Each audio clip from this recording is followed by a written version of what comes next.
अमरीकी सदर पर ईरान से जारी तनाज़ा जल्द खत्म करने का दबाव बढ़ने लगा है। अमरीकी ऐवान नुमाइंदगान ने सदर डोनाल्ड ट्रंप के जंगी इख्तियारात महदूद करने की करारदाद मंजूर कर ली। करारदाद के हक में 215 अराकीन ने वोट दिया, जबकि मुखालफत में 208 वोट्स पड़े। 4 रिपब्लिकन अराकीन ने करारदाद के हक में वोट दिया और करारदाद डेमोक्रेट्स की जानिब से पेश की गई। करारदाद के मतन के मुताबिक सदर डोनाल्ड ट्रंप को जंग शुरू करने से कबल कांग्रेस से मंजूरी लेना होगी।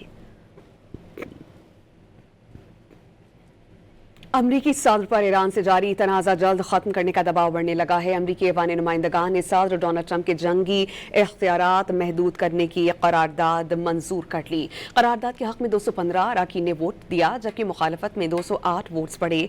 4 रिपब्लिकन अराकीन ने करारदाद के हक में वोट दिया और करारदाद डेमोक्रेट्स की जानिब से पेश की गई। करारदाद के मतन के मुताबिक सदर डोनाल्ड ट्रंप को जंग शुरू करने से कबल कांग्रेस से मंजूरी लेना होगी।